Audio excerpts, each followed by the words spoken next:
Hello, beautiful moms and entrepreneurs. My name is Charisse Walker, and I'm your host of the Unbreakable Mompreneurs podcast. This is a place where we come together to learn, grow, and inspire. So sit back, relax, and let's get started.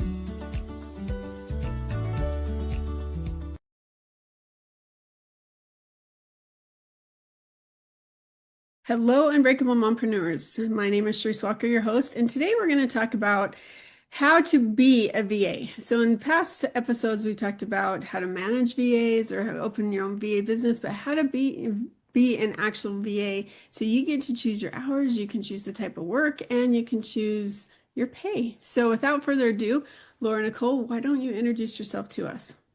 Hi, yes, I am so excited to be here. Thank you for having me on.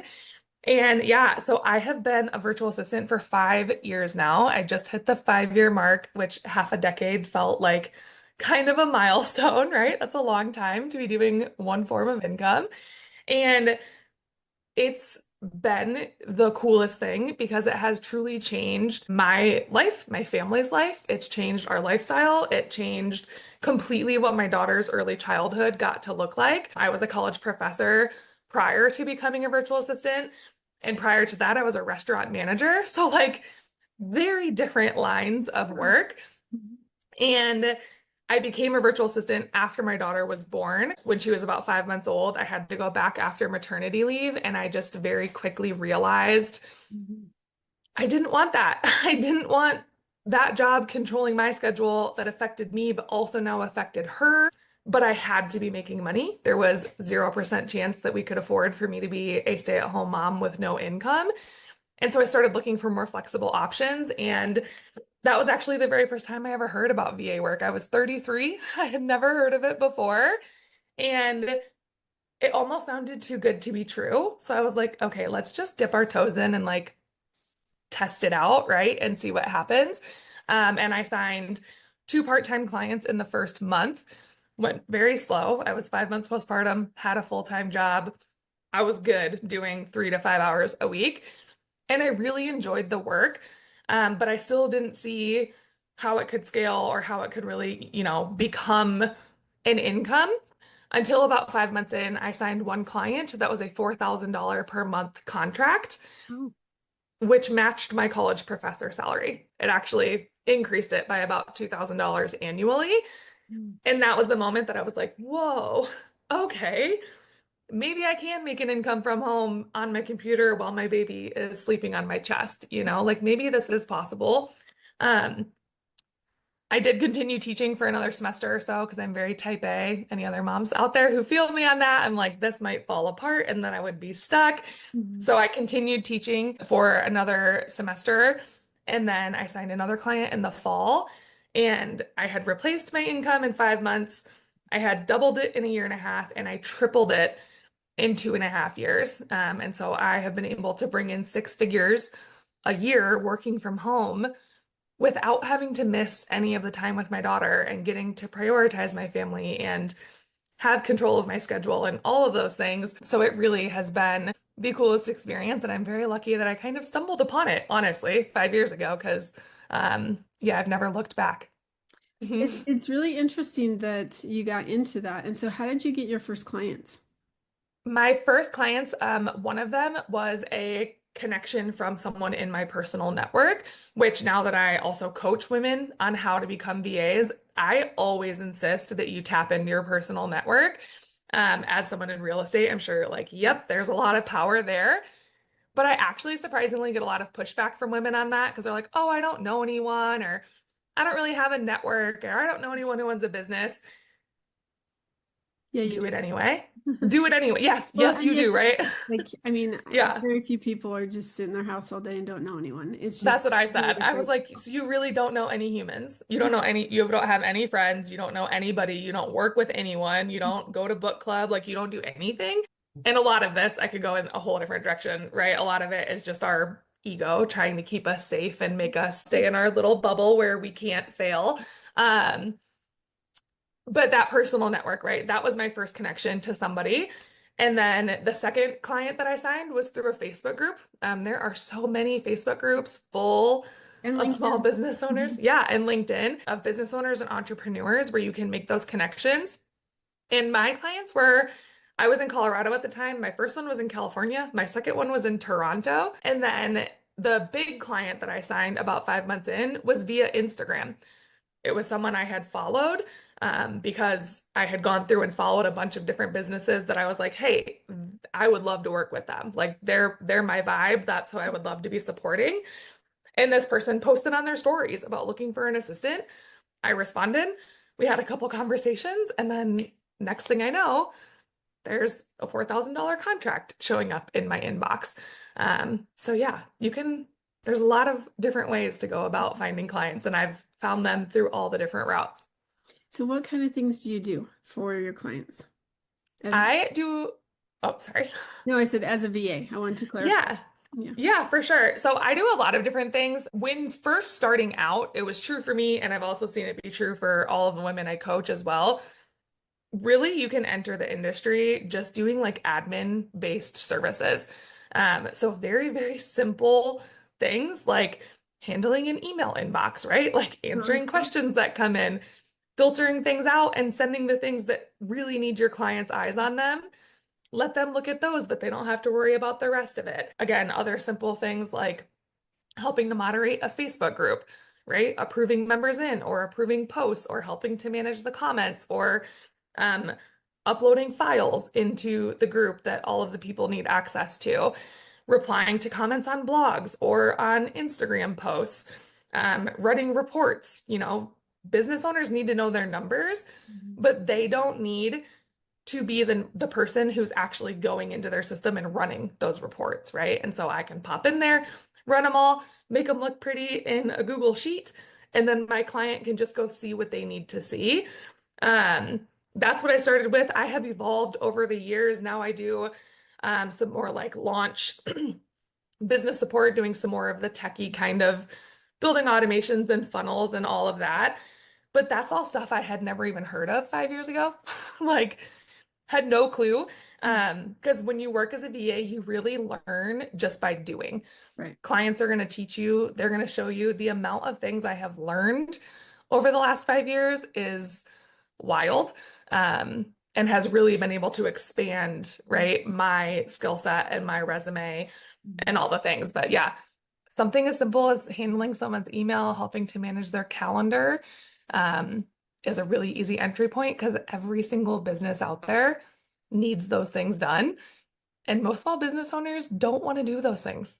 So, And it's so amazing because like there's a lot of moms, stay-at-home moms that they're like, oh, if I could just have a little extra money for this. Or like I mhm. know a lady that she's a single mom and she's really stressing. And so she's trying to figure out how do I make extra money? And some people go to Uber, but then they're away from their kids. This is a Mhm. perfect opportunity, moms that are listening, for you Mhm. to be able to get extra money and say that it's like, oh, I have birthdays coming up, or we want to take a vacation, or Christmas is coming.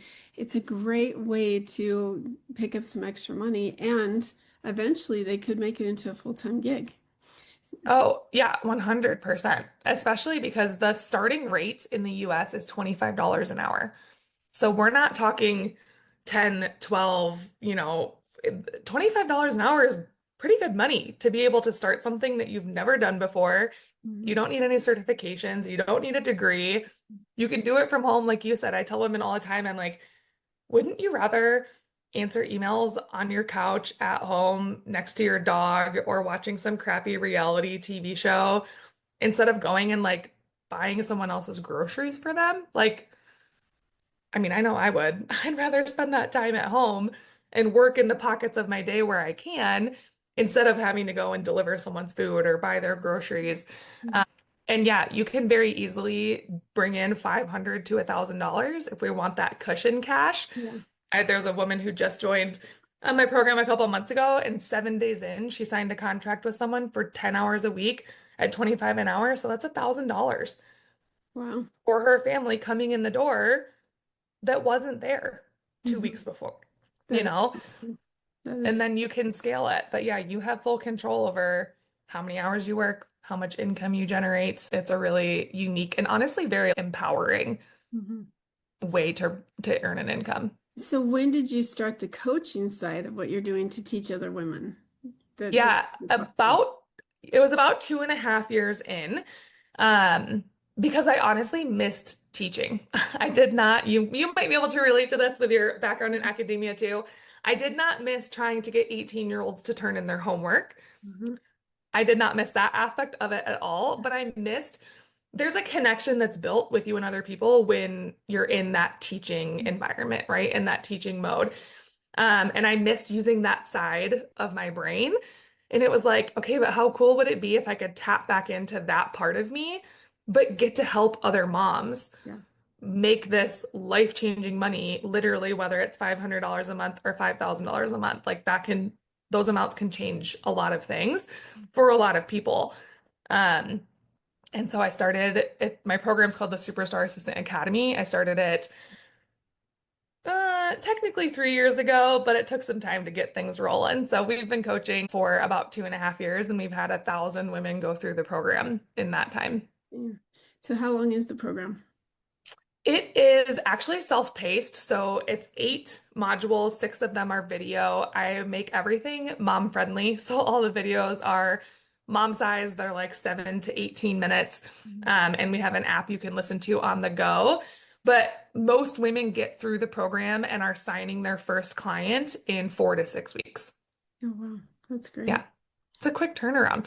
Yeah, it is. And I'll let them ask you how much it is, but it's pretty affordable, right? Yeah, so we just raised the rates on the program for the first Yeah. time. Good for you. I had not raised them in 2.5 years. Um, but we're still at a very affordable number. We're at 797. Mm. But if people go through a master class or something like that, we have some discounts available. But again, women are signing their client in three Yeah. or in 4 to 6 weeks, and they're recouping that investment typically within 90 days. Or less. Yeah, Because that's so cool. yeah, it's wild. And um not to be comparative, but the standard program in the market is 1.5 to 2K. So we're definitely and intentionally, it's a purposeful choice that I make Mhm. to stay much like way below that 1K point because I want this opportunity to be as accessible to as many women as possible. Like it's not, obviously it's a business for me, but I'm not doing it just to make money. I'm doing it to make an impact. Mhm. And so I want it to be accessible to as many women as I can. So I love that, but now I want to switch gears, okay? Yes. Because you started your own business, then you went to a coaching program. So for all the moms that are coaches and you're starting your coaching business, I want to go to those and talk to those people Okay. because you start it, you make sure it works, which clearly it does if you've helped 1,000 people. And so now, have you ever considered going to Evergreen? And what Evergreen means is you can buy her program, and she might not ever meet you because everything's pre-recorded, and so she could make a lot more money because she could be sleeping while doing that. But there is that human factor that you miss out on. So is any of yours evergreen yet?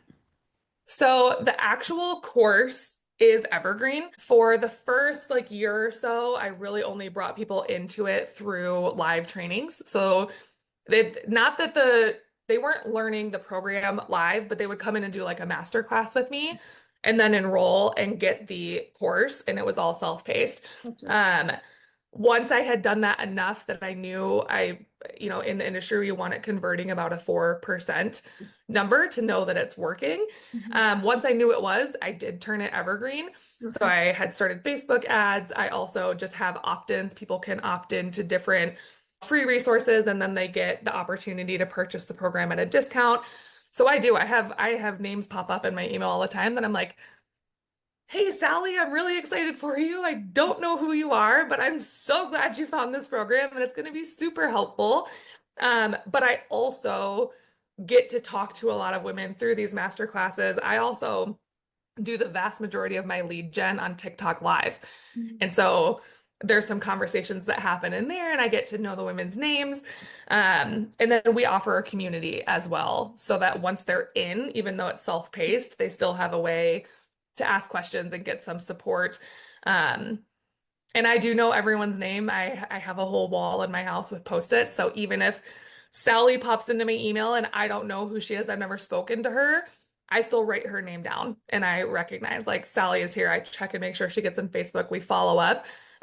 So you're able to have that evergreen component without losing that like extra little bit of personal touch and like care that comes with, right? Like recognizing that everyone who comes in is a human. It's a person who's choosing to invest. It's not just a dollar sign and it's not just a number. For those that do have their programs like this, do you do every other week or a weekly call where people can come and ask questions?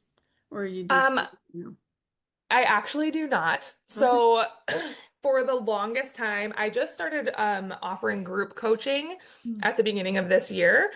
And so for all of 2024 was really when things just skyrocketed in the business. When people got in, the space for support is our Facebook group.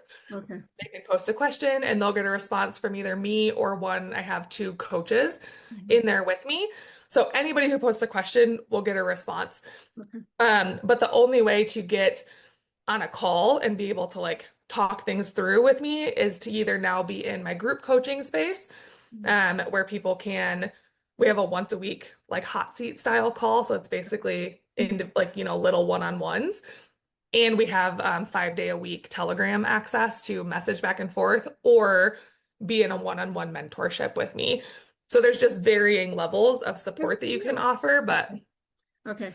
So you've got the like the package A, B, and C, and so you're yeah. upselling basically. Yep. Good for you. You're Yep. setting it up, building it the Russell Brunson way, right? And Yep. so, no, I love that. I love that you're doing that, and that's you're following it, and it works. It's a proven method that just works. So Yeah. congrats on that. Thank All you. right, I want to switch gears again now and Yes. talk about motherhood. Okay. Because you quit your job as a teacher, which I got to tell you, that is a tough thing to walk away because It is. being in the classroom, you get that instant satisfaction and reactions like, "Oh, I love your class today," and it like makes you feel Mhm. good, pats on the back.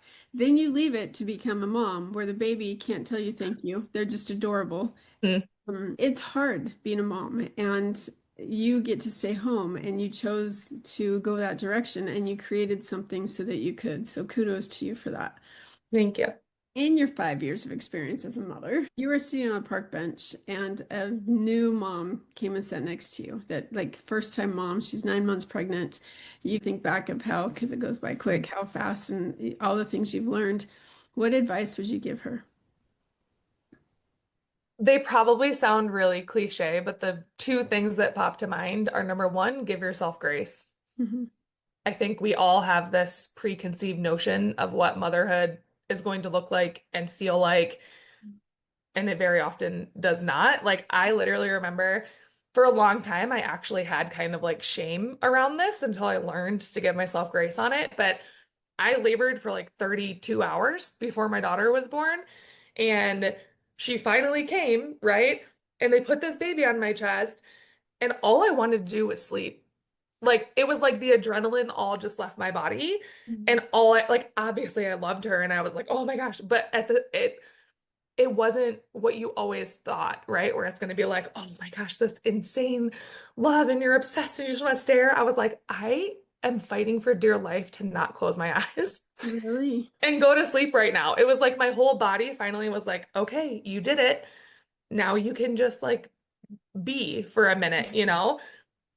And I obviously didn't go to sleep because homegirl was ready to eat the second she came out. But for a long time, I felt really guilty about that, right? Because it was just not what I anticipated. I was like, how could I have just been tired? Like, why wasn't I just so obsessed with her and wanting to take in every little wrinkle and fingernail and, all the things? And then later it's like, well, Laura, think about what your body went through. Like, Mhm. it makes sense that your body is tired and your adrenaline's gonna rush out of your body and like you survived, you made it, you did it. But there's little things like that that all through, especially her early years, Mhm. I just, you tend to put this pressure on yourself to have it be perfect, right? And it's not going to be like point blank. It just Mhm. isn't. That's not realistic. So giving yourself grace in that. And also, one thing I have really learned, especially as she is getting a little bit older now, truly all she wants is our time Uh-huh. and attention.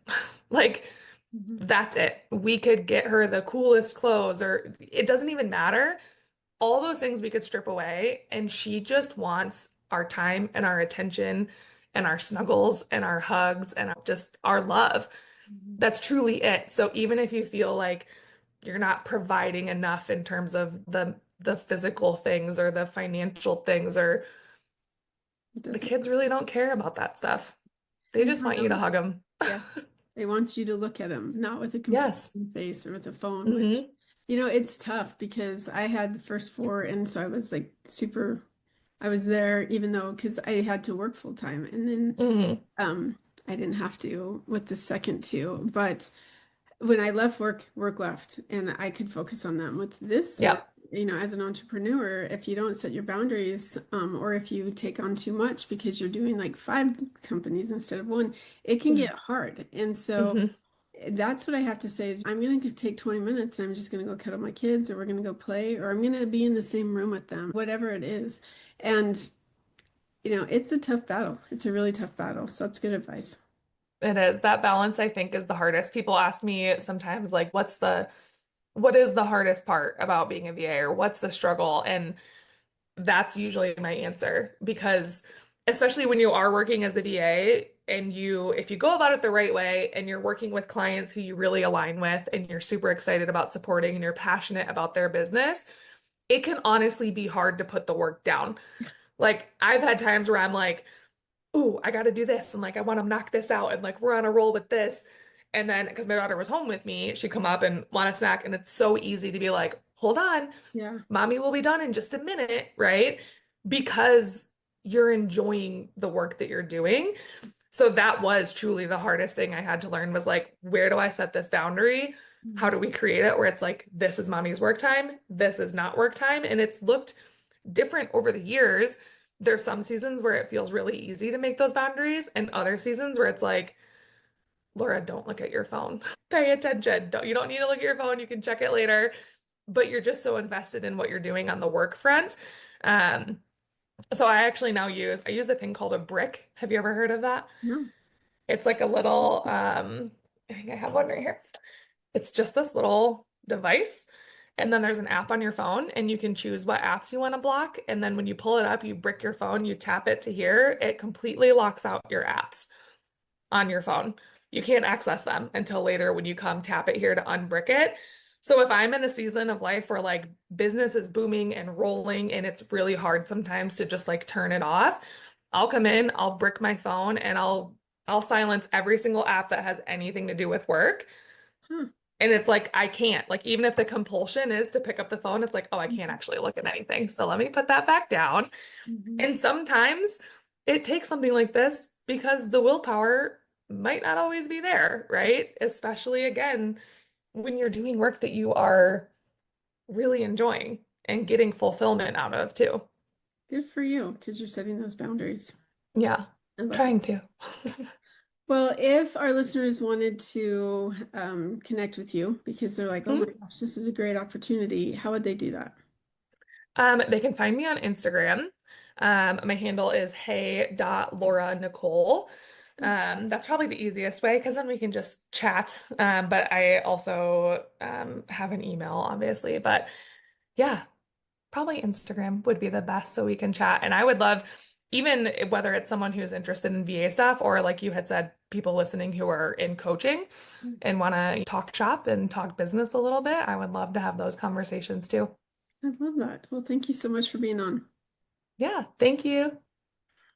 And moms, if you are looking for a side hustle, because that's what this whole podcast is find your passion. And you might not want to work full time, but you love that industry. Well, become the VA and to somebody else in that industry. So find Laura Nicole if you're wondering how to get started. And otherwise, go out and make it a great day. And please like, subscribe, and share if you could find this useful or somebody else could. Beautiful moms, remember, you are unbreakable. Keep illuminating the world with your strength, pursuing your dreams, and reveling in the splendor of motherhood. This is Charisse Walker, bidding you farewell for now. Stay tuned for more empowering conversations on the next episode of the Unbreakable Mompreneurs podcast. Until then, keep shining bright. Signing off with love, Charisse Walker.